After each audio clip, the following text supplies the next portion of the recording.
Hello everyone, welcome to a dream distance education.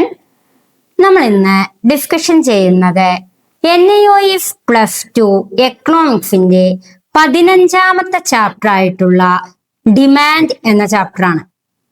അതായത് NIOS +2 economics chapter 15 demand. അപ്പോ ഈ ഒരു PPT ക്ലാസ്സിന്റെ പ്രത്യേകത എന്ന് ചോദിച്ചു കഴിഞ്ഞാൽ ഒരുപാട് വിവരണം ചെയ്തിട്ട് നോട്ട്സ് ഉണ്ടാവില്ല.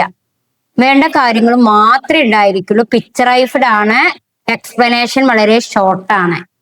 അപ്പൊ നിങ്ങൾക്ക് ആ പിക്ചറിലൂടെയും എക്സ്പ്ലനേഷനിലൂടെയും ചാപ്റ്ററിനെ മനസ്സിലാക്കി തരിക എന്നതാണ്. അത് മനസ്സിലാക്കിയതിന് ശേഷം നിങ്ങൾ നിങ്ങളുടെ കയ്യിലുള്ള ഗൈഡ് എടുത്ത് പഠിക്കണം. അതായത് ആ പിക്ചറും അതിന്റെ ഷോർട്ട് ആയിട്ടുള്ള പോയിന്റ് ബേസിലുള്ള എക്സ്പ്ലനേഷനും മനസ്സിലാക്കിയതിന് ശേഷം നിങ്ങൾ ഗൈഡ് പഠിക്കുമ്പോൾ നിങ്ങൾക്ക് അത് കൂടുതൽ യൂസ്ഫുൾ ആവും. അപ്പൊ നമ്മളുടെ NIOS +2 എക്കണോമിക്സിന്റെ 15ാമത്തെ ചാപ്റ്റർ ആയ ഡിമാൻഡ് എന്ന ചാപ്റ്ററിലേക്ക് കടക്കാം. അപ്പൊ ഡിമാൻഡ് എന്ന് പറയുമ്പോൾ എന്തിനെയാണ് നമ്മൾ ഡിമാൻഡ് എന്ന് പറയാ? നമുക്കറിയാം, ഡിമാൻഡിന് ഒരു ഡെഫിനിഷൻ ഉണ്ട്. Demand is the desire backed by ability, willingness to pay. ഒരു വ്യക്തിയുടെ വാങ്ങാനുള്ള ആഗ്രഹത്തെയാണ് ഡിമാൻഡ് എന്ന് പറയുന്നത്. Willingness to pay. അപ്പൊ ഡിമാൻഡ് എന്ന് പറയുമ്പോൾ ഒരു വ്യക്തിക്ക് എന്തെങ്കിലും ഒരു സാധനം വാങ്ങാൻ ആഗ്രഹം ഉണ്ടായിരിക്കും. ആ ആഗ്രഹം ഡിസയർ ഉണ്ടായിരിക്കും. ആ ആഗ്രഹം എന്ത് ചെയ്യണം? ആ ആഗ്രഹം പൂർത്തീകരിക്കാൻ കഴിയണം. വില്ലിങ്നെസ് ആവണം. അതിനെയാണ് എന്തു പറയുക? ഡിമാൻഡ് എന്ന് പറയുക. സിമ്പിൾ വേർഡ്സിൽ demand is the desire backed by ability, willingness to pay. ഒരു വ്യക്തിക്ക് ഏതൊരു സാധനമാണോ വാങ്ങാൻ ആഗ്രഹം, അത് വാങ്ങാനുള്ള അയാളുടെ എബിലിറ്റി, കഴിവിനെയാണ് ഡിമാൻഡ് എന്ന് പറയുന്നത്. ഓക്കെ, അപ്പൊ നമ്മൾക്ക് നമ്മുടെ ചാപ്റ്ററിലേക്ക് കടക്കാം. What is mean by demand? അതായത് നമ്മൾ എക്കണോമിക്സിന്റെ ലാംഗ്വേജില് ഡിമാൻഡ് എന്താ എന്നാണ് പറയുന്നത്. ഒരു ഉപഭോക്താവ് ഒരു നിശ്ചിത വിലയ്ക്ക് ഒരു നിശ്ചിത കാലയളവിൽ വാങ്ങാൻ തയ്യാറായിട്ടുള്ള വസ്തുവിന്റെ അളവിനെയാണ് ഡിമാൻഡ് എന്ന് പറയുന്നത്. അപ്പോ ഡിമാൻഡ് എന്ന് പറഞ്ഞു കഴിഞ്ഞാല് ഒരു ഉപഭോക്താവ് ഒരു നിശ്ചിത വിലയ്ക്ക് ഒരു നിശ്ചിത കാലയളവിൽ വാങ്ങാൻ തയ്യാറായുള്ള വസ്തുവിന്റെ ആ ക്വാണ്ടിറ്റി അഥവാ അളവിനെയാണ് ഏത് പേരിൽ അറിയപ്പെടുന്നത്? ഡിമാൻഡ് എന്ന് പറയുന്നത്. ഇപ്പോ ഏതൊരു വ്യക്തിക്ക് ഇപ്പോ നമ്മളെ മുന്നിൽ കൂടെ ഒരു ഓറഞ്ച് വണ്ടി പാസ് ചെയ്തു എന്ന് വിചാരിക്കുക. അപ്പൊ ആ ഓറഞ്ച് എന്ന സാധനം ആ വ്യക്തിക്ക് വാങ്ങാൻ ആഗ്രഹം ഉണ്ടായിരിക്കണം. അതിനോടൊപ്പം ആഗ്രഹം മാത്രം ഉണ്ടായാൽ പോരാ, അത് വാങ്ങാനുള്ള എബിലിറ്റി എന്ന് പറയുന്നത് അയാളിൽ അത് വാങ്ങാനുള്ള ആ കഴിവ് എന്ന് ഉദ്ദേശിക്കുന്ന പണവും ഉണ്ടായിരിക്കണം. അപ്പോഴാണ് ആ സാധനത്തിന്റെ ഡിമാൻഡ് ചെയ്യപ്പെടുന്നത്. ഏതൊരു വസ്തുവും ഒരു ഉപഭോക്താവ് നിശ്ചിത വിലയ്ക്ക് നിശ്ചിത കാലയളവിൽ വാങ്ങാനുള്ള അയാളുടെ വാങ്ങാൻ തയ്യാറായിട്ടുള്ള വസ്തുവിന്റെ അളവിനെയാണ് എന്തു പറയുന്നത്? ഡിമാൻഡ് എന്ന് പറയുന്നത്. അതുകൊണ്ട് തന്നെ ഡിമാൻഡിനെ 3 ഘടകങ്ങളാണ് ഡിപ്പെൻഡ് ചെയ്യുന്നത്, ആശ്രയിക്കുന്നത്. വില. ഡിമാൻഡിനെ ഡിപ്പെൻഡ് ചെയ്യുന്നത് പ്രധാനമായും 3 ഘടകങ്ങളാണ്. എന്തൊക്കെയാണ്? വില വരുന്നുണ്ട്, അളവ് വരുന്നുണ്ട്, ടൈം വരുന്നുണ്ട്. അപ്പോ ഡിമാൻഡ് എന്ന് പറയുമ്പോൾ ആ ഡിമാൻഡിനെ ഡിപ്പെൻഡ് ചെയ്യുന്നത് പ്രധാനമായും 3 ഘടകങ്ങളാണ്. വില, അളവ്, സമയം. ഈ 3 ഘടകങ്ങളും എന്തിനെ ആശ്രയിക്കുന്നുണ്ട്? ഡിമാൻഡിനെ ആശ്രയിക്കുന്നുണ്ട്. ഇപ്പൊ എന്താണ് ഡിമാൻഡ് എന്ന് നിങ്ങൾക്ക് മനസ്സിലായി. അത് ഡിമാൻഡ് എന്ന് പറഞ്ഞു കഴിഞ്ഞാൽ ഒരു ഉപഭോക്താവ് ഒരു നിശ്ചിത വിലയ്ക്ക് ഒരു നിശ്ചിത കാലയളവിൽ വാങ്ങാൻ തയ്യാറായുള്ള വസ്തുവിന്റെ അളവിനെയാണ് ഡിമാൻഡ് എന്ന് പറയുന്നത്. ഡിമാൻഡ് പ്രധാനമായും 3 എണ്ണാണുള്ളത്. എന്തിനൊക്കെയാണ് ഡിപ്പെൻഡ് ചെയ്യുന്നത്? പ്രൈസിനെ, അളവിനെ, സമയത്തെ. അപ്പൊ ആ ഒരു പാരഗ്രാഫ് നിങ്ങൾക്ക് അതിന്റെ ചിത്രം നോക്കൂ. ആ പാരഗ്രാഫിൽ പറഞ്ഞിട്ടുള്ള കാര്യം നിങ്ങൾക്ക് ഓക്കെ ആയിരിക്കാം. അതിന്റെ ഡെഫിനിഷൻ മനസ്സിലായിരിക്കാം. പിന്നെ ഇവിടെ വാങ്ങുന്ന ഒരു സ്ത്രീയുടെ പിക്ചർ കൊടുത്തിട്ടുണ്ട്, കണ്ടു. അവർ ഒരുപാട് സാധനങ്ങൾ അവിടെ ഇരിക്കുന്നുണ്ട്. അവർക്ക് ആവശ്യമായിട്ടുള്ള സാധനങ്ങളാണ് അവർ വാങ്ങാൻ തയ്യാറായിട്ടുള്ളത്. അപ്പൊ ഏതൊരു വ്യക്തിക്കും ഏതൊരു ഉപഭോക്താവിനും ഒരു നിശ്ചിത വിലയ്ക്ക് ഒരു നിശ്ചിത കാലയളവിൽ വാങ്ങാൻ തയ്യാറായിട്ടുള്ള ഒരു വസ്തുവിന്റെ അളവിനെയാണ് ഡിമാൻഡ് എന്ന് പറയുന്നത്. ഡിമാൻഡിനെ ഡിപ്പെൻഡ് ചെയ്യുന്നത് 3 ഘടകങ്ങളാണ്: വില, അളവ്, സമയം. Price, quantity, time period. Okay, അടുത്ത ടോപ്പിക്സിലേക്ക് നമുക്ക് കടക്കാം.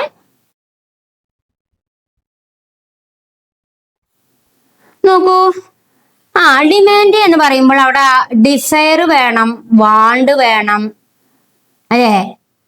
ഡിസയറും വാണ്ടും ആണ് എന്തിലേക്ക് എത്തിച്ചേരുക? ഡിമാൻഡിലേക്ക് എത്തിച്ചേരുന്നത്. ഡിസയർ എന്ന് പറഞ്ഞാൽ ആഗ്രഹം. വെറും ആഗ്രഹം മാത്രം വാങ്ങാനുള്ള കഴിവോ സന്നദ്ധയോ ഇല്ല. ആഗ്രഹം മാത്രം ഉണ്ടായാൽ പോരാ, ആഗ്രഹത്തിനൊപ്പം എന്തും വേണം, ആവശ്യം വേണം, വാങ്ങാനുള്ള കഴിവും ഉണ്ടാവണം. അങ്ങനെയാണ് ആ ആഗ്രഹം, വാങ്ങാനുള്ള കഴിവ്, വാങ്ങാനുള്ള സന്നദ്ധ, ഈ 3 എണ്ണവും ചേരുമ്പോഴാണ് എന്തായി മാറുക? ഡിമാൻഡ് ആവുക. ഇപ്പൊ ഡിമാൻഡ് ചോദിച്ചു കഴിഞ്ഞാൽ നിങ്ങൾ 3 എണ്ണം വെച്ചാൽ മതി: desire plus want plus demand. ആഗ്രഹം പ്ലസ് ആവശ്യം പ്ലസ് ഡിമാൻഡ്. ഇപ്പൊ ആഗ്രഹത്തിന്റെയും ആവശ്യത്തിന്റെയും ആകെ തുകയാണ് ഡിമാൻഡ്. ഒരാൾക്ക് ആഗ്രഹം, ഇപ്പൊ ഡിമാൻഡ് ചെയ്യപ്പെടണമെങ്കിൽ ഒരാൾക്ക് ആഗ്രഹം ഉണ്ടായിരിക്കണം. ആഗ്രഹം മാത്രം ഉണ്ടായാൽ പോരാ, ആവശ്യം ഉണ്ടായിരിക്കണം. അപ്പൊ ആ ആഗ്രഹവും ആവശ്യവും കൂടിച്ചേരുമ്പോഴാണ് എന്തായി മാറുന്നത്? ഡിമാൻഡായി മാറുന്നത്, വാങ്ങാനുള്ള കഴിവായി മാറുന്നത്. ഓക്കെ, അടുത്ത ടോപ്പിക്സ് നോക്കൂ. ഇവിടെ individual demand and market demand എന്ന് പറയുന്നുണ്ട്. Individual demand and market demand. അപ്പൊ ഡിമാൻഡിനെ കുറിച്ച് നമുക്ക് ഒരുപാട് കാര്യങ്ങൾ മനസ്സിലായി. അതില് ഈ ഇൻഡിവിജ്വൽ ഡിമാൻഡും മാർക്കറ്റ് ഡിമാൻഡും എന്തായെന്ന് നോക്കാം. ഇൻഡിവിജ്വൽ ഡിമാൻഡ് എന്ന് പറഞ്ഞു കഴിഞ്ഞാൽ എന്താണ്? നോക്കൂ, ഒരു വ്യക്തിയുടെ ഡിമാൻഡിനെയാണ് ഇൻഡിവിജ്വൽ ഡിമാൻഡ് എന്ന് പറയാ. അതായത് ഇവിടെ ഇതൊരു മാർക്കറ്റാണ്. ഇവിടെ ഓരോരോ വ്യക്തികളും ഉണ്ട്. അപ്പൊ ഓരോ വ്യക്തികളും ഒരു സാധനം അല്ല വാങ്ങുക, ഡിഫറന്റ് ആയിട്ടുള്ള സാധനങ്ങളാണ് മേടിക്കുക. ഇപ്പൊ രാഹുലിന് ബ്രെഡ് വാങ്ങാനുള്ള ആഗ്രഹമാണ് രാഹുലിന്റെ ഇൻഡിവിജ്വൽ ഡിമാൻഡ് എന്ന് പറയാം. ഇപ്പൊ ഡിമാൻഡിനെ 2 രീതിയിൽ തരംതിരിക്കാം: ഇൻഡിവിജ്വൽ ഡിമാൻഡ് എന്നും മാർക്കറ്റ് ഡിമാൻഡ് എന്നും. ഇൻഡിവിജ്വൽ ഡിമാൻഡ് എന്ന് പറഞ്ഞാൽ എന്താണ്? ഒരു വ്യക്തിയുടെ വാങ്ങാനുള്ള ആഗ്രഹത്തെയാണ് ഇൻഡിവിജ്വൽ ഡിമാൻഡ് എന്ന് പറയാ. ഉദാഹരണത്തിന് രാഹുലിന് ഇപ്പൊ ബ്രെഡ് ആണ് വാങ്ങാൻ ആഗ്രഹം, അതല്ലെങ്കിൽ ഗ്രേപ്സ് ആണ് വാങ്ങാൻ ആഗ്രഹം. അങ്ങനെ എന്ത് സാധനമാണോ ഒരു വ്യക്തിക്ക് വാങ്ങാൻ ആഗ്രഹം, അതാണ് അയാളുടെ ഏതായിട്ട് അറിയപ്പെടുന്നത്? ഇൻഡിവിജ്വൽ ഡിമാൻഡ് എന്ന് അറിയപ്പെടുന്നത്. അടുത്തത് മാർക്കറ്റ് ഡിമാൻഡ്. എന്താണ് മാർക്കറ്റ് ഡിമാൻഡ് എന്ന് പറഞ്ഞാല്? അതായത് ഡിമാൻഡിന്റെ ആകെ തുക, എല്ലാ ഉപഭോക്താക്കളുടെയും ഡിമാൻഡിന്റെ ആകെ തുകയാണ് എന്ത്? Market demand. അപ്പൊ വെറും രാഹുൽ മാത്രല്ല, ഒരു മാർക്കറ്റ് പറഞ്ഞാൽ ഒരുപാട് ആളുകൾ ഉണ്ടായിരിക്കും. അവരൊക്കെ വാങ്ങുന്ന സാധനങ്ങളുടെ ആകെ തുകയാണ് എന്ത്? Market demand. ഒരു നഗരത്തിലെ എല്ലാവരുടെയും ഇപ്പൊ ഒരു മാർക്കറ്റിൽ ഒരുപാട് ആളുകൾ ചിലപ്പോൾ ബ്രെഡ് വാങ്ങിയിട്ടുണ്ടാവും. അപ്പൊ വാങ്ങിയ ആളുകളുടെയൊക്കെ ബ്രെഡ് എത്ര ആളുകളാണോ ഒരു ദിവസം മാർക്കറ്റിൽ വാങ്ങിയച്ച അതിന്റെ ആകെ തുകയാണ് എന്ത്? Market demand. രണ്ടും രണ്ടാട്ടോ. ഇൻഡിവിജ്വൽ ഡിമാൻഡ് പറഞ്ഞാൽ ഒരു വ്യക്തിയുടെ ഡിമാൻഡാണ്. മാർക്കറ്റ് ഡിമാൻഡ് പറഞ്ഞാൽ ഒരു സാധനം എത്ര ആളുകളാണോ മേടിച്ചിട്ടുള്ളത് അതിന്റെ മൊത്തത്തിലുള്ള ആ മാർക്കറ്റിൽ ഒരു സാധനം എത്ര ആളുകൾ വാങ്ങിക്കൊണ്ടുപോയിട്ടുണ്ട് വെച്ചാല് മേടിച്ചിട്ടുണ്ട് എന്നുണ്ടെങ്കിൽ അതിന്റെ മൊത്തത്തിലുള്ള ഡിമാൻഡാണ് എന്ത്? Market demand. നിങ്ങൾ കണ്ടോ പിക്ചറില്? ഇൻഡിവിജ്വൽ ഡിമാൻഡ് ആകുമ്പോൾ ഒരു വ്യക്തിയുടെ ആയിരിക്കും, മാർക്കറ്റ് ഡിമാൻഡ് ആയിരിക്കുമ്പോൾ എല്ലാ വ്യക്തികളുടെ ആയിരിക്കും. അപ്പൊ മാർക്കറ്റ് ഡിമാൻഡിനെ കണ്ടെത്തുക എങ്ങനെയാണ്? എല്ലാ ഇൻഡിവിജ്വൽ ഡിമാൻഡുകളുടെയും ആകെ തുകയാണ് ഏത്? Market demand. എല്ലാ ഇൻഡിവിജ്വൽ ഡിമാൻഡുകളുടെയും ആകെ തുകയാണ് എന്ത് പറയാ? മാർക്കറ്റ് ഡിമാൻഡ് എന്ന് പറയാ. അപ്പൊ ഡിമാൻഡ് എന്താന്ന് ടീച്ചർ പറഞ്ഞു തന്നു.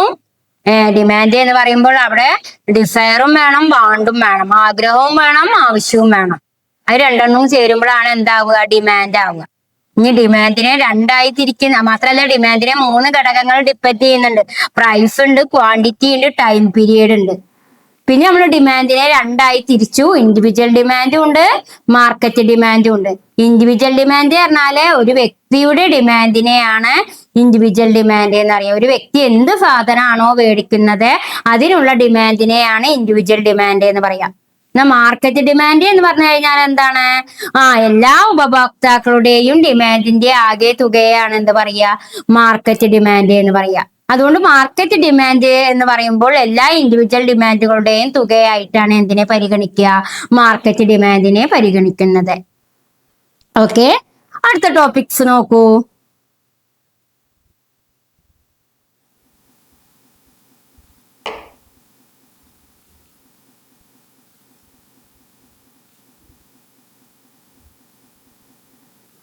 അതായത് ഇൻഡിവിജ്വൽ ഡിമാൻഡിനെ എഫക്ട് ചെയ്യുന്ന ഘടകങ്ങൾ ഏതൊക്കെയാണ്?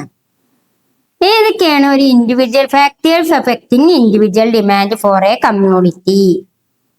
എന്തൊക്കെ ഫാക്ടേഴ്സ് ആണ് ഇൻഡിവിജ്വൽ ഡിമാൻഡിനെ എഫക്ട് ചെയ്യുക? ഇമ്പോർട്ടന്റ് ക്വസ്റ്റ്യൻ ആണ് കേട്ടോ ഇത്. ഇമ്പോർട്ടന്റ് ടോപ്പിക്സും ആണ്, ഇമ്പോർട്ടന്റ് ക്വസ്റ്റ്യനും ആണ്. അതായത് factors affecting individual demand for A community. അതായത് ഏതൊക്കെ ഫാക്ടേഴ്സ് ആണ് ഇൻഡിവിജ്വൽ ഡിമാൻഡിനെ എഫക്ട് ചെയ്യുന്നത്? ഇപ്പൊ ഇൻഡിവിജ്വൽ ഡിമാൻഡ് എന്ന് പറഞ്ഞാൽ എന്താ നിങ്ങൾക്ക് മനസ്സിലായി? ഒരു മാർക്കറ്റിൽ ഒരു വ്യക്തിക്ക് ഉണ്ടാകുന്ന ഡിമാൻഡിനെയാണ് ഇൻഡിവിജ്വൽ ഡിമാൻഡ് എന്ന് പറയുക. എന്തൊക്കെയാണ് ആ വ്യക്തി ഇൻഡിവിജ്വൽ ഡിമാൻഡിനെ എഫക്ട് ചെയ്യുക? പ്രൈസ് ഓഫ് ദ കമ്മ്യൂണിറ്റി എന്ന് പറയും, വസ്തുവിന്റെ വില. പ്രൈസ് ഓഫ് ദ കമ്മ്യൂണിറ്റി അഥവാ വസ്തുവിന്റെ വില. വില കുറയുമ്പോൾ ഡിമാൻഡ് കൂടും, വില കൂടുമ്പോൾ ഡിമാൻഡ് കുറയും, അല്ലെ? അതാണ് പ്രൈസ് ഓഫ് ദ കമ്മ്യൂണിറ്റി എന്ന് പറയാനുള്ള കാരണം. നമുക്കറിയാം വില ഇപ്പൊ ആപ്പിളിന് വില 400 രൂപയാണ് എന്ന് വിചാരിക്കുക. 1 കിലോ ആപ്പിൾ കിട്ടണമെങ്കിൽ 400 രൂപ കൊടുക്കണം. അപ്പോൾ അതിന്റെ ഡിമാൻഡ് കുറയും. അതല്ല ആപ്പിളിന്റെ വില 100 രൂപയായി കുറഞ്ഞു എന്ന് കണ്ട എല്ലാവരും എന്ത് ചെയ്യും? ആപ്പിൾ വാങ്ങും. അത് റയറാണ്. അതേപോലെ ഏതൊരു പ്രോഡക്റ്റും ഒന്നും വേണ്ട, ആപ്പിൾ തന്നെ വേണമെന്നൊന്നുമില്ല. ഫിഷ് എന്നും മീൻ വാങ്ങാത്ത ആളുകൾ കുറവാണ്, അല്ലെ? ചിക്കനും ഫിഷും ഒക്കെ വാങ്ങുന്ന ആളുകളാണ് കൂടുതലായിട്ടുള്ളത്. അപ്പൊ ഫിഷിന്റെ വില ഭയങ്കര വിലയാണെന്നുണ്ടെങ്കിൽ നമ്മൾ എന്ത് ചെയ്യും? എന്തിനാണ് ആ ഫിഷ് വാങ്ങുന്നത്? അതിനെക്കാട്ടിലും നല്ലത് ചിക്കൻ വാങ്ങുകയല്ലേ. അതുകൊണ്ട് ഫിഷിന്റെ വില കൂടുമ്പോ നമ്മൾ എന്ത് ചെയ്യും? ഫിഷിന്റെ ഡിമാൻഡ് കുറയും. അതുകൊണ്ടാണ് ഇൻഡിവിജ്വൽ ഡിമാൻഡിനെ ഏത് എഫക്ട് ചെയ്യുന്നുണ്ട് എന്ന് പറയാനുള്ള കാരണം. അതായത് പ്രൈസ് ഓഫ് ദ കമ്മ്യൂണിറ്റി, വസ്തുവിന്റെ വില ഇൻഡിവിജ്വൽ ഡിമാൻഡിനെ എഫക്ട് ചെയ്യുന്നു. കാരണം വില കുറയുമ്പോൾ ഡിമാൻഡ് കൂടുന്നു, വില കൂടുമ്പോൾ ഡിമാൻഡ് കുറയുന്നു. അതുകൊണ്ടാണ് എന്ത് പറയാനുള്ള കാരണം? വസ്തുവിന്റെ price of the community individual ഡിമാൻഡിനെ എഫക്ട് ചെയ്യുന്ന ഒരു ഫാക്ടറാണ് എന്ന് പറയാനുള്ള കാരണം. ഓക്കെ, അടുത്ത പോയിന്റ് ആണ് ഇൻഡിവിജ്വൽ ഡിമാൻഡിനെ എഫക്ട് ചെയ്യുന്ന രണ്ടാമത്തെ ഘടകമാണ് സബ്സ്റ്റിറ്റ്യൂട്ട് ഗുഡ്സ്. എന്താ സബ്സ്റ്റിറ്റ്യൂട്ട് ഗുഡ്സ് എന്ന് പറഞ്ഞു കഴിഞ്ഞാല്? സബ്സ്റ്റിറ്റ്യൂട്ട് ഗുഡ് കാരണം എന്താ? പകരം വെക്കാവുന്ന സാധനങ്ങൾ. സബ്സ്റ്റിറ്റ്യൂട്ട് ഗുഡ്സുകൾ എപ്പോഴും ഇൻഡിവിജ്വൽ ഡിമാൻഡിനെ എഫക്ട് ചെയ്യാറുണ്ട്. നമുക്കറിയാം, അതിന് ഉദാഹരണമാണ് കോഫിയും അതേപോലെ തന്നെ ടീയും ആണ് തന്നെ. ടീ ആൻഡ് കോഫി എന്താ? ഇപ്പൊ പകരം വെക്കുന്ന ഗുഡ്സ് കാരണം എന്താണ്? ഇപ്പൊ കോഫിയുടെ വില കൂടി. കോഫിയുടെ വില കൂടിയപ്പോൾ ഏതിന്റെ ഡിമാൻഡാ കൂടുക? ടീന്റെ ഡിമാൻഡ് കൂടും. കാരണം കോഫി തന്നെ വാങ്ങണം എന്നൊന്നുമില്ലല്ലോ. നമുക്ക് എന്ത് വാങ്ങിയാൽ മതി? ടീ വാങ്ങിയാൽ മതി, ചായപ്പൊടി വാങ്ങിയാൽ മതി. അപ്പൊ ഒന്നിന് പകരം മറ്റൊന്ന് ചൂസ് ചെയ്യാം. ഒരു വസ്തുവിന്റെ ഡിമാൻഡ് കൂടുമ്പോൾ മറ്റൊരു വസ്തുവിന്റെ ഡിമാൻഡ് അല്ല കേട്ടോ, പ്രൈസ് കൂടുമ്പോൾ. ഒരു വസ്തുവിന്റെ പ്രൈസ് കൂടുമ്പോൾ മറ്റൊരു വസ്തുവിന്റെ ഡിമാൻഡ് കൂടുന്നതിനെയാണ് എന്തു പറയുന്നത്? Substitute goods. ചായപ്പൊടിയുടെ വില വർദ്ധിച്ചപ്പോൾ, ടീയുടെ പ്രൈസ് വർദ്ധിച്ചപ്പോൾ കോഫിയുടെ ഡിമാൻഡ് വർദ്ധിക്കുന്നതിനെയാണ് എന്ത് പറയുന്നത്? Substitute goods. ഇപ്പൊ എന്താണ് സബ്സ്റ്റിറ്റ്യൂട്ട് ഗുഡ്സ് എന്ന് പറഞ്ഞാൽ? ഒന്നിന് പകരം ഒന്ന്. അതാണ് സബ്സ്റ്റിറ്റ്യൂട്ട് ഗുഡ്സ് എന്ന് പറഞ്ഞാല്. ഇപ്പൊ ഇവിടെ കോഫീന്റെ വില വർദ്ധിച്ചപ്പോൾ കോഫിയുടെ ഡിമാൻഡിനെ അത് ബാധിക്കും. അതുകൊണ്ട് ഏതിന്റെ ഡിമാൻഡാണ് കൂടുക? ടീയുടെ, ചായപ്പൊടിയുടെ ഡിമാൻഡ് കൂടി. ഏതിന്റെ പ്രൈസ് വർദ്ധിച്ചപ്പോൾ? കോഫിയുടെ പ്രൈസ് വർദ്ധിച്ചപ്പോൾ ടീയുടെ ഡിമാൻഡ് വർദ്ധിക്കുന്നതിനെയാണ് എന്ത് പറയുക? സബ്സ്റ്റിറ്റ്യൂട്ട് ഗുഡ്സ് എന്ന് പറയുന്നത്. നിങ്ങൾക്ക് മനസ്സിലായിട്ടുണ്ടായിരിക്കണം. ഒന്നിന്റെ വില കൂടുമ്പോൾ മറ്റൊന്നിന്റെ ഡിമാൻഡ് വർദ്ധിക്കുന്നതാണ് ഏത്? സബ്സ്റ്റിറ്റ്യൂട്ട് ഗുഡ്സ് അഥവാ പകരം വെക്കാവുന്ന ഗുഡ്സുകൾ. ഇത് ഏതിനെ എഫക്ട് ചെയ്യുന്നുണ്ട്? ഇൻഡിവിജ്വൽ ഡിമാൻഡിനെ എഫക്ട് ചെയ്യുന്നുണ്ട്. ഓക്കെ. അതേപോലെ മൂന്നാമത്തെ കേസാണ് നമ്മൾ പറയുന്നത്. അതായത് ഇൻഡിവിജ്വൽ ഡിമാൻഡിനെ എഫക്ട് ചെയ്യുന്ന മൂന്നാമത്തെ കേസാണ് കോംപ്ലിമെന്ററി ഗുഡ്സ്. കോംപ്ലിമെന്ററി ഗുഡ്സ് എന്താ കോംപ്ലിമെന്ററി ഗുഡ്സ് പറഞ്ഞാല്? പകരം വെക്കാവുന്ന ഗുഡ്സുകളെയാണ് നമ്മൾ എന്ത് പറയാ? കോംപ്ലിമെന്ററി ഗുഡ്സ് എന്ന് പറയാം. നമുക്ക് എപ്പോഴും പകരം വെക്കാവുന്ന ഗുഡ്സുകളെ അതിന് സബ്സ്റ്റിറ്റ്യൂട്ട് ഗുഡ്സ് ആട്ടോ പകരം വെക്കാം. കോംപ്ലിമെന്ററി ഗുഡ്സ് എന്ന് പറഞ്ഞാല് എന്താണ്? അതായത് കോംപ്ലിമെന്ററി ഗുഡ്സിന്റെ പ്രത്യേകത എന്താ ചോദിച്ചു കഴിഞ്ഞാല്, ഇപ്പൊ നമ്മള് ഒന്നിന്റെ ഉപയോഗം മറ്റൊന്നിനെ ബാധിക്കുകയാണ്. ഒന്നിന്റെ ഉപയോഗം മറ്റൊന്നിനെ ബാധിക്കുമ്പോൾ അതിനെന്ത് പറയാം? കോംപ്ലിമെന്ററി ഗുഡ്സ് എന്ന് പറയാം. ഇപ്പൊ കാറ് നമ്മൾ ഉപയോഗിക്കണമെങ്കിൽ എന്ത് വേണം? പെട്രോൾ വേണം, അല്ലേ? കാർ ഉപയോഗിക്കണമെങ്കിൽ പെട്രോൾ വേണം. അപ്പൊ പെട്രോളിന്റെ വില കൂടുമ്പോൾ കാറിന്റെ ഡിമാൻഡ് കുറയാം. പെട്രോളിന്റെ വില കൂടുമ്പോൾ, കാരണം കാർ ഉപയോഗിക്കണമെങ്കിൽ പെട്രോളും ഡീസലും ആവശ്യമാണ്. അപ്പൊ ഈ പെട്രോളിന്റെയും ഡീസലിന്റെ ഒക്കെ വില കൂടുമ്പോൾ ഏതിന്റെ ഉപയോഗം കുറയാണ്? കാറിന്റെ ഉപയോഗം കുറയുക എന്നതിനെയാണ് എന്ത് പറയാ? കോംപ്ലിമെന്ററി ഗുഡ്സ് എന്ന് പറയാം. ഇപ്പൊ കോംപ്ലിമെന്ററി ഗുഡ്സിന്റെ കേസില് വില കൂടുന്നതിനനുസരിച്ച് അതിന്റെ ഡിമാൻഡ്, വേറൊന്നിന്റെ ഡിമാൻഡ് കുറയുന്ന അവസ്ഥയാണ് ഏത്? Complementary goods. അപ്പൊ ഈ കോംപ്ലിമെന്ററി ഗുഡ്സും ഏതിനെ എഫക്ട് ചെയ്യുന്നുണ്ട്? ഇൻഡിവിജ്വൽ ഡിമാൻഡിനെ എഫക്ട് ചെയ്യുന്നുണ്ട്. അടുത്തതാണ് ഇൻകം, വരുമാനം. ഇൻഡിവിജ്വൽ ഡിമാൻഡിനെ ഏറ്റവും കൂടുതൽ എഫക്ട് ചെയ്യുന്ന ഒരു ഫാക്ടറാണ് ഇൻകം എന്ന് പറയുന്നത്, വരുമാനം എന്ന് പറയുന്നത്. നമുക്കറിയാം, ഇൻകം കൂടുമ്പോൾ, വരുമാനം കൂടുമ്പോൾ നമ്മളുടെ ഡിമാൻഡ് കൂടും. നമ്മള് ഇപ്പൊ ഇതിനൊരു എക്സാമ്പിൾ ഇവിടെ ബസുമതി റൈസാ തന്നെ. നമുക്ക് നന്നായിട്ട് വരുമാനമൊക്കെ ഉണ്ടെങ്കിൽ നമ്മൾ നല്ല വില കൂടിയ അരിയാവും വാങ്ങാം. നമുക്ക് കുറച്ച് വരുമാനം വെച്ചാൽ നമ്മള് റേഷൻ കടയിൽ നിന്നും കിട്ടുന്ന അരിയാവും ഉപയോഗിക്കുക. അപ്പൊ വരുമാനം കൂടുന്നതിനനുസരിച്ച് സാധനങ്ങളുടെ അളവും അതേപോലെ തന്നെ ക്വാളിറ്റിയും കമ്പനിയൊക്കെ നോക്കി നല്ലത് സെലക്ട് ചെയ്യുന്നതാണ് ഏതിന്റെ പ്രത്യേകത? ഇൻകത്തിന്റെ പ്രത്യേകത. അപ്പൊ ഇൻകം കൂടുമ്പോൾ ഡിമാൻഡ് കൂടുട്ടോ. ഇനി അതേസമയം ഇൻഫീരിയർ ഗുഡിന്റെ കേസില്, ഇൻഫീരിയർ ഗുഡ് പറഞ്ഞാൽ എന്താണ്? അതായത് വരുമാനം കൂടുമ്പോൾ ഡിമാൻഡ് കുറയും. അതായത് ഇൻഫീരിയർ ഗുഡ്സുകൾ, പിന്നെ എപ്പോഴും ഇൻഫീരിയർ ഗുഡ്സ് എന്ന് പറയുമ്പോഴേ തരം താണ ഗുഡ്സുകൾ എന്ന് പറയും. നമുക്ക് നല്ലോണം വരുമാനം കൂടി, അപ്പൊ നമ്മൾ കുറഞ്ഞ സാധനങ്ങൾ വാങ്ങും, വളരെ ചീപ്പായിട്ടുള്ള സാധനങ്ങൾ നമ്മൾ വാങ്ങും. ഇല്ല, ഇൻഫീരിയർ ഗുഡ് വാങ്ങും. ഇൻഫീരിയർ ഗുഡ് പറഞ്ഞാൽ തരം താണ ഗുഡുകള്. തരം താണ ഗുഡുകളല്ല നമ്മൾ വാങ്ങുക, ഗിഫൺ ഗുഡുകളാ വാങ്ങുക, സുപ്പീരിയർ ഗുഡുകളാ വാങ്ങുക, നല്ല ഗുഡാ വാങ്ങുക, നല്ല സാധനങ്ങളാ വാങ്ങുക. അപ്പൊ ഇൻകം എന്ന് പറയുന്ന ഫാക്ടർ ഏതിനെ ഡിപ്പെൻഡ് ചെയ്യുന്നുണ്ട്? ഇൻഡിവിജ്വൽ ഡിമാൻഡിനെ ഡിപ്പെൻഡ് ചെയ്യുന്നുണ്ട്, ബാധിക്കുന്ന ഘടകമാണ്. ഇൻഡിവിജ്വൽ ഡിമാൻഡിനെ എഫക്ട് ചെയ്യുന്ന ഘടകമാണ് ഏത്? ഇൻകം. ഇൻകം വർദ്ധിക്കുമ്പോൾ എന്ത് ചെയ്യും? വാങ്ങുന്ന സാധനങ്ങളുടെ അളവും വർദ്ധിക്കും, തൂക്കും അളവും ക്വാണ്ടിറ്റിയും ക്വാളിറ്റിയും ഒക്കെ വർദ്ധിക്കും. പക്ഷേ അത് ഇൻഫീരിയർ ഗുഡ്സിന്റെ കേസിൽ ഇൻകം വർദ്ധിക്കുമ്പോൾ എന്ത് ചെയ്യും? തരം താണം സാധനങ്ങൾ വാങ്ങുന്നത് കുറയുകയും സുപ്പീരിയർ ഗുഡുകൾ വാങ്ങുന്നത് കൂടുകയും ചെയ്യും. അതാണ് ഏതിന്റെ പ്രത്യേകത? ഇൻഡിവിജ്വൽ ഡിമാൻഡിനെ എഫക്ട് ചെയ്യുന്ന ഇൻകത്തിന്റെ പ്രത്യേകത. ഇൻകം വർദ്ധിച്ച ഡിമാൻഡ് കൂടും, പക്ഷെ ഏത് കൂടില്ല? ഇൻഫീരിയർ ഗുഡിന്റെ ഡിമാൻഡ് അല്ല കൂടുക, സുപ്പീരിയർ ഗുഡ്, നല്ല ഗുഡിന്റെ, നല്ല ഉയർന്ന നല്ല ക്വാളിറ്റിയും ക്വാണ്ടിറ്റിയും ഒക്കെ ഉള്ള നല്ല സാധനങ്ങളുടെ ഡിമാൻഡാണ് കൂടുന്നത്. ഓക്കെ. അടുത്തതാണ് ഇൻഡിവിജ്വൽ ഡിമാൻഡിനെ എഫക്ട് ചെയ്യുന്ന മറ്റൊരു ഘടകമാണ് ടേസ്റ്റ് ആൻഡ് പ്രിഫറൻസ്. ടേസ്റ്റും പ്രിഫറൻസും. ടേസ്റ്റ് പറഞ്ഞാൽ എന്താ? അഭിരുചിയും, പ്രിഫറൻസ് പറഞ്ഞാൽ തെരഞ്ഞെടുക്കലും. നമ്മളുടെ ഡിമാൻഡ് കൂടണമെങ്കിൽ എപ്പോഴും എന്തും കൂടണം? ടേസ്റ്റും പ്രിഫറൻസും കൂടണം. ഫാഷൻ, പല ശീലങ്ങളെ, പല ഇഷ്ടങ്ങളെ അതൊക്കെ ഉണ്ടാകുമ്പോൾ ഓരോരുത്തർക്ക് ഓരോ കാലാവസ്ഥയിൽ ഇന്ന ഡ്രസ്സ് ഇടണം എന്നുണ്ടാവും അല്ലെ. ക്ലൈമറ്റ് ചേഞ്ച് സംഭവിക്കുമ്പോൾ ചില ഇഷ്ടങ്ങളുണ്ട്. ചൂട് കാലത്തൊക്കെ പൊതുവെ ആളുകൾ നല്ല കോട്ടൺ ഡ്രസ്സാണ് ഉപയോഗിക്കുക. അത് അവരുടെ ടേസ്റ്റ് ആണ്, അവരുടെ താല്പര്യമാണ്. അപ്പൊ ടേസ്റ്റും പ്രിഫറൻസും ഒക്കെ എന്ത് കൂട്ടാൻ സാധിക്കുന്ന ഘടകങ്ങളാ? ഡിമാൻഡിനെ എഫക്ട് ചെയ്യുന്ന ഘടകങ്ങളാണ്, ഇൻഡിവിജ്വൽ ഡിമാൻഡിനെ എഫക്ട് ചെയ്യുന്ന ഘടകങ്ങളാണ്. കാരണം ടേസ്റ്റ്, ഒരു വ്യക്തിയുടെ ടേസ്റ്റിനും പ്രിഫറൻസിനും അനുസരിച്ചിട്ടാണ് ഡിമാൻഡ് കൂടുക. ചില ആളുകള് കാലാവസ്ഥയ്ക്ക്, ക്ലൈമറ്റ് ചേഞ്ചിനനുസരിച്ചിട്ടാണ് ഡ്രസ്സ് യൂസ് ചെയ്യുക. അതേപോലെ തന്നെ ചില ആളുകൾക്ക് ചില ഭക്ഷണങ്ങളോട് ഭയങ്കര താല്പര്യമായിരിക്കും.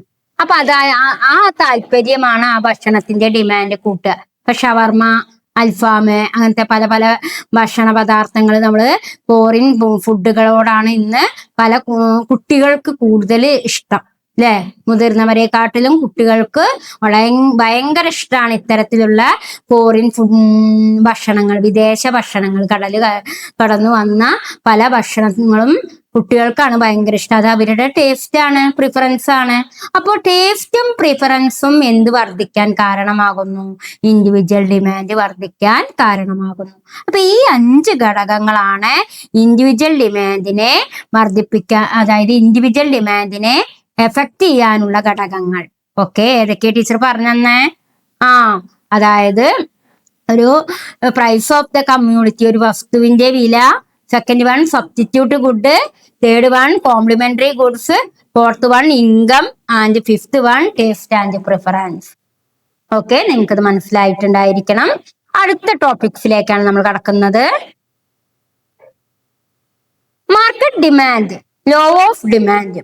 അതെ, മാർക്കറ്റ് ഡിമാൻഡും അതേപോലെ തന്നെ ലോ ഓഫ് ഡിമാൻഡ്, ഡിമാൻഡിന്റെ നിയമം. ഡിമാൻഡിനുണ്ട് ഒരു നിയമം, അതുമാണ് നമ്മൾ ഇനി പഠിക്കേണ്ടത്. മാർക്കറ്റ് ഡിമാൻഡ് എന്ന് പറഞ്ഞാൽ ഒരു മാർക്കറ്റിലെ എല്ലാ ആളുകളും വാങ്ങുന്ന സാധനങ്ങളുടെ ഡിമാൻഡിനെയാണ് നമ്മൾ എന്ത് പറയുക? മാർക്കറ്റ് ഡിമാൻഡ് എന്ന് പറയുക. മാർക്കറ്റ് ഡിമാൻഡിനെ എഫക്ട് ചെയ്യുക എന്തൊക്കെയാണ്? പോപ്പുലേഷൻ എഫക്ട് ചെയ്യും, ഇൻകം ഡിസ്ട്രിബ്യൂഷൻ എഫക്ട് ചെയ്യും, വരുമാന വിതരണം എഫക്ട് ചെയ്യും, സീസൺ ആൻഡ് വെതർ, അതേപോലെ കാലാവസ്ഥ കണ്ടീഷനൊക്കെ എഫക്ട് ചെയ്യും. അപ്പൊ മാർക്കറ്റ് ഡിമാൻഡിനെ എഫക്ട് ചെയ്യുന്നത് എന്തൊക്കെയാണ് മക്കളെ? ജനസംഖ്യ, ഇൻകം ഡിസ്ട്രിബ്യൂഷൻ, വരുമാനത്തിന്റെ വിതരണം, കാലാവസ്ഥാ വ്യതിയാനം, ഇതൊക്കെ മാർക്കറ്റ് ഡിമാൻഡിനെ എഫക്ട് ചെയ്യുന്ന ഘടകങ്ങളാണ്. നമുക്കറിയാം, മാർക്കറ്റ് ഡിമാൻഡ് എന്ന് പറഞ്ഞാല് ഒരു മാർക്കറ്റിലെ വിവിധ ആളുകൾ വിവിധ സാധനങ്ങൾ വാങ്ങുമ്പോൾ ഉണ്ടാകുന്ന, ആ സാധനങ്ങൾ മേലുണ്ടാകുന്ന ഡിമാൻഡിനെയാണ് എന്ത് പറയുക? മാർക്കറ്റ് ഡിമാൻഡ് എന്ന് പറയുന്നത്. എന്താണ് ലോ ഓഫ് ഡിമാൻഡ് എന്ന് പറഞ്ഞാല്? വില കൂടുമ്പോ നമുക്കറിയാം ലോ ഓഫ് ഡിമാൻഡ്, ഡിമാൻഡിന്റെ ലോ, നിയമം. ഡിമാൻഡിന്റെ നിയമം എന്ന് പറഞ്ഞാൽ, ഡിമാൻഡ് എന്താ നിങ്ങൾക്ക് അറിയാം? ഒരു വ്യക്തിക്ക് ഒരു സാധനം വാങ്ങാനുള്ള ആ ആഗ്രഹത്തെയാണ് എന്ത് പറയുന്നത്? വാങ്ങാനുള്ള ആഗ്രഹവും അത് വാങ്ങാനുള്ള ആ കഴിവിനെയുമാണ് ഡിമാൻഡ് എന്ന് പറയുന്നത് എന്ന് നമ്മൾ പഠിച്ചു അല്ലെ. ഇനി ലോ ഓഫ് ഡിമാൻഡ്, ഡിമാൻഡിന്റെ ലോ. എന്താണ് ഡിമാൻഡിന്റെ ലോ എന്ന് പറഞ്ഞാല്? അതായത് വില കൂടുമ്പോൾ ഡിമാൻഡ് കുറയുന്നു, പ്രൈസ് ഇൻക്രീസ് ചെയ്യുമ്പോൾ ഡിമാൻഡ് ഡിക്രീസ് ചെയ്യുക. ഇനി പ്രൈസ് ഡിക്രീസ് ചെയ്യുമ്പോൾ ഡിമാൻഡ് ഇൻക്രീസ് ചെയ്യുക. Price increase, demand decrease. Price decrease, demand increase. ഇതിനെയാണ് എന്ത് പറയുക? ലോ ഓഫ് ഡിമാൻഡ് എന്ന് പറയുക. അപ്പൊ കുട്ടികളെ, നിങ്ങളുടെ ടെക്സ്റ്റ് ബുക്ക് നിങ്ങൾ നോക്കണം. ഗ്രേഡില് 174 പേജില് ഡയഗ്രാം കിടക്കുന്നത് കാണും. കണ്ടോ? ഇവിടെ പ്രൈസിന്റെ മാറ്റാണ് ഈ ഡിമാൻഡ് കർവ് ഉണ്ടാവാനുള്ള കാരണം കേട്ടോ. അതായത് നമുക്ക് ഇത് പ്രൈസ്, ഇത് സാധനം, പ്രൈസ് കുറഞ്ഞപ്പോ വാങ്ങുന്ന അളവ് കൂടിയത് കണ്ടോ? ഇത് പ്രൈസ് ആയിരുന്നു. എ എന്ന് പറയുന്നത് പ്രൈസ്, എം എന്ന് പറയുന്നത് ക്വാണ്ടിറ്റി. പിന്നെ നമ്മൾ പ്രൈസ് A1 ആയിട്ട് താഴേക്ക് കുറഞ്ഞു. പ്രൈസ് A1 ആയി താഴേക്ക് കുറഞ്ഞപ്പോൾ വാങ്ങുന്ന അളവ് കൂടിയത് കണ്ടോ? M1 ആയിട്ട് ഇങ്ങനെ കൂടി. അപ്പോഴാണ് നമ്മൾ എന്ത് വരയ്ക്കുന്നത്? ഡിമാൻഡ് കർവ് വരയ്ക്കുന്നത്. ഓക്കെ, അപ്പൊ ലോ ഓഫ് ഡിമാൻഡ് ചോദിച്ചു കഴിഞ്ഞാൽ നിങ്ങൾ എന്താ വെക്കേണ്ടത്? വില കൂടുമ്പോൾ ഡിമാൻഡ് കുറയുന്നു, വില കുറയുമ്പോൾ ഡിമാൻഡ് കൂടുന്നു.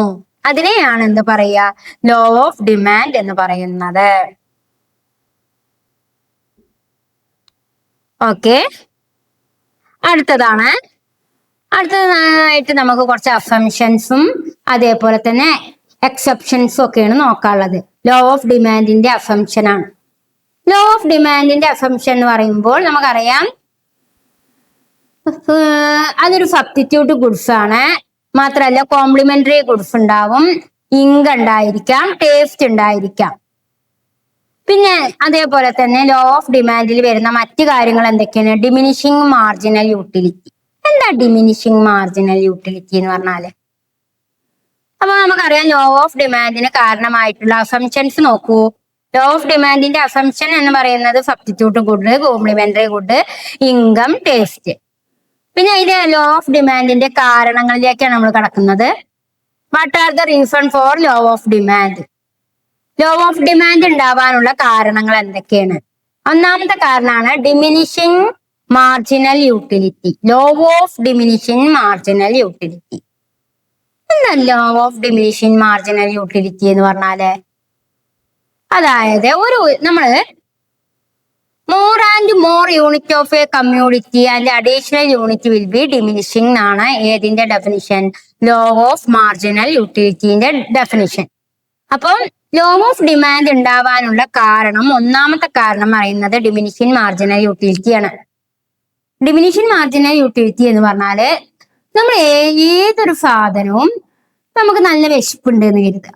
നല്ല വിശപ്പുള്ള ഒരു ടൈമാണെങ്കിൽ നമ്മൾ ഒരു ആപ്പിൾ വണ്ടി പോണ കണ്ടു. അപ്പൊ നമ്മൾ ആദ്യം ഒരു ആപ്പിൾ കഴിച്ചു. അപ്പൊ വിശപ്പ് മാറിയിട്ടില്ല. വീണ്ടും 2 കഴിച്ചു, 3 കഴിച്ചു. ഒരു 3 കഴിച്ചപ്പോഴേക്കും നമുക്ക് വിശപ്പ് മാറി. പിന്നെ നമ്മൾ 4-ാമത്തെ 5-ാമത്തെ നമ്മൾ കഴിക്കാൻ തയ്യാറാവുകയാണെങ്കിൽ അതാണ് എന്ത്? Law of diminishing marginal utility. അതായത് നമ്മൾ തുടരെ ഒരു ഗുഡ്സ് സാധനം ഉപയോഗിക്കുകയും പിന്നീട് ആ സാധനത്തിന്റെ എഫക്റ്റ് അല്ലെങ്കിൽ ആ സാധനത്തിന്റെ ഡിമാൻഡ് കുറയുകയും ചെയ്യുന്നതിനെയാണ് എന്ത് പറയുന്നത്? Diminishing marginal utility. തുടരെ ഒരു പ്രോഡക്റ്റ് അല്ലെങ്കിൽ ഒരു സാധനം ഉപയോഗിക്കുകയും പിന്നീട് ഉപയോഗിച്ച് കഴിഞ്ഞ് പിന്നീട് ഉപയോഗിക്കുമ്പോൾ അതിന്റെ ഡിമാൻഡ് കുറയുകയും ചെയ്യുന്നതിനെയാണ് ഏത് പേരിൽ അറിയപ്പെടുന്നത്? ഡിമിനിഷിങ് മാർജിനൽ യൂട്ടിലിറ്റി എന്ന് പറയുന്നത്. അപ്പൊ നമുക്കറിയാം ഒരു ഉൽപ്പന്നം കൂടുതൽ വാങ്ങുന്തോറും പിന്നീട് അതിന്റെ അതിന്റെ ഡിമാൻഡ് കുറയപ്പെടുന്നു. അതിനെയാണ് എന്ത് പറയുന്നത്? Law of diminishing marginal utility. നല്ല വിശപ്പുള്ള സമയത്ത് ഓറഞ്ച് കഴിക്കുക വിചാരിക്കുക. ആ ഓറഞ്ച് 2, 3, 4 ഒക്കെ കഴിച്ചു കഴിയും. പിന്നീട് ആ വിശപ്പ് മാറിയിട്ട് വീണ്ടും കഴിച്ചു കഴിഞ്ഞതിന് ശേഷം വീണ്ടും നമുക്ക് ഓറഞ്ച് നമ്മൾ കഴിക്കാൻ തുടങ്ങുമ്പോൾ അത് എന്തിലേക്ക് എത്തും? പിന്നെ നമുക്കത് വേണ്ട. വിശപ്പ് മാറിയ പിന്നെ ആവശ്യമുണ്ടോ? ഇല്ല. അങ്ങനെ വരുന്ന സാഹചര്യത്തെയാണ് എന്ത് പറയുക? ഡിമിനിഷിങ് മാർജിനൽ യൂട്ടിലിറ്റി എന്ന് പറയുന്നത്. ഇത് ഏതിനെ എഫക്ട് ചെയ്യുന്ന ഘടകമാണ്? ലോ ഓഫ് ഡിമാൻഡിനെ എഫക്ട് ചെയ്യുന്ന ഘടകമാണ്. അടുത്തതാണ് ഇൻകം ഇഫക്റ്റ്. ഇൻകം ഇഫക്റ്റ് എന്ന് പറഞ്ഞാൽ എന്താ? ഒരു സാധനത്തിന്റെ വില കുറഞ്ഞു എന്ന് കരുതുക. ഒരു സാധനത്തിന്റെ വില കുറയുമ്പോൾ, ഒരു പദാർത്ഥത്തിന്റെ വില കുറഞ്ഞാൽ അത് അയാളുടെ വരുമാനത്തിന്റെ വർധനവിന് കാരണമാകും. ഇപ്പൊ ഒരു സാധനത്തിന്റെ വില കുറഞ്ഞെങ്കിൽ ആ വില കുറഞ്ഞ ആ സാധനം, ഇപ്പൊ അരിയുടെ വില 65 രൂപയിൽ നിന്നും ഒരു 30 രൂപയിലേക്ക് കുറഞ്ഞു എന്ന് വിചാരിക്കുക. അങ്ങനെ കുറയുമ്പോൾ 30 രൂപ നമുക്ക് ലാഭമാണ് ഓരോ കിലോമിന്. നിങ്ങൾ കണ്ടിട്ടില്ലേ ഗോൾഡിന്റെ പ്രൈസ് 1.5 ലക്ഷമൊക്കെ ആയിരുന്നു. ഇപ്പൊ അത് 85,000 ഒക്കെ ആയി മാറിയിട്ടുണ്ട് തോന്നുന്നുണ്ട്. അപ്പൊ അതെന്താണ്? അത്രയും രൂപ നമുക്ക്. അപ്പൊ ഒരു സാധനത്തിന്റെ വില കൂടിയിട്ട് പിന്നീട് അത് കുറയുമ്പോൾ, അത് നമുക്ക് എന്തായി സംഭവിക്കും? ലാഭമായി മാറുന്നതിനെയാണ് ഏത് എഫക്റ്റ് എന്ന് പറയുക? ഇൻകം ഇഫക്റ്റ് എന്ന് പറയുക. ഈ ഇൻകം ഇഫക്റ്റ്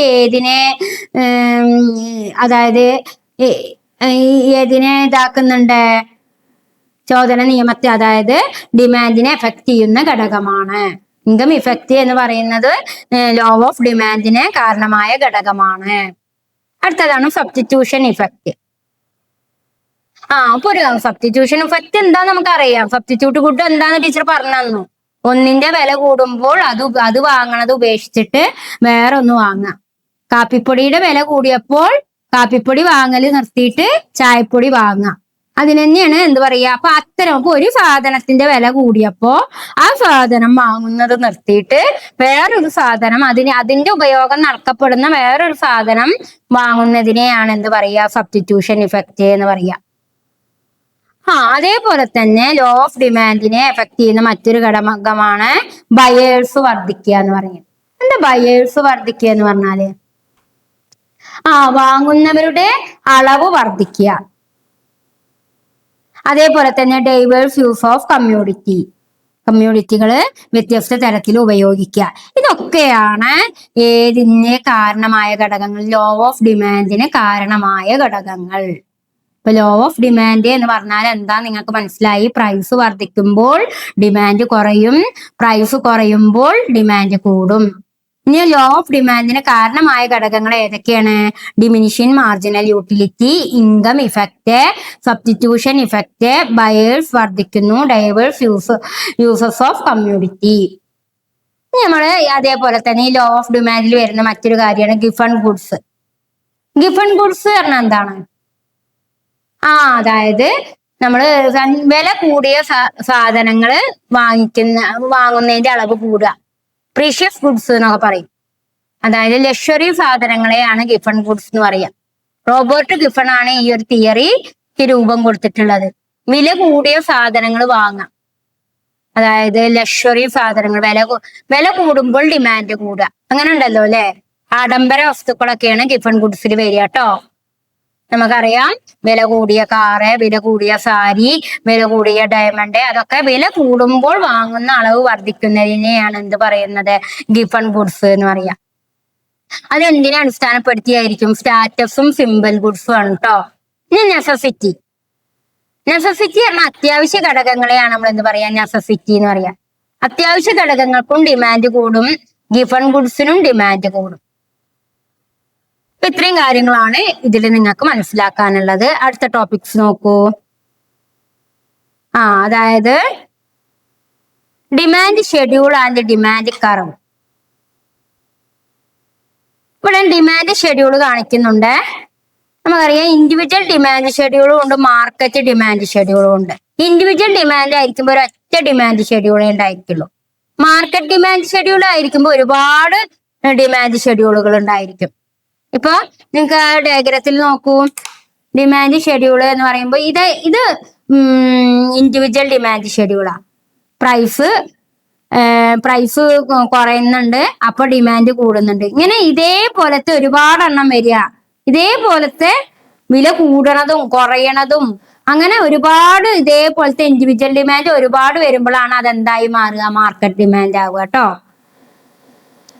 ഇൻഡിവിജ്വൽ ഡിമാൻഡ് എന്ന് പറയുമ്പോൾ ഒരു വ്യക്തിയുടെ വില അളവ് പട്ടികയായിരിക്കും.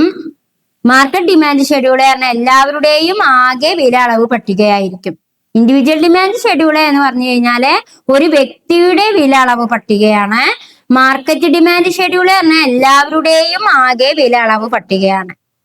ഇനി നമുക്ക് പഠിക്കാനുള്ളത് ഡിമാൻഡ് ഷെഡ്യൂളിനെ ഗ്രാഫ് രൂപത്തിൽ ചിത്രീകരിക്കുന്നത് എങ്ങനെയാണ്? കണ്ടോ, ഇങ്ങനെ ഗ്രാഫായിട്ട് ഡിമാൻഡ് ഷെഡ്യൂളിനെ ചിത്രീകരിക്കുന്നതിനെയാണ് എന്ത് പറയുന്നത്? ഡിമാൻഡ് ഷെഡ്യൂൾ എന്ന് പറയുന്നത്.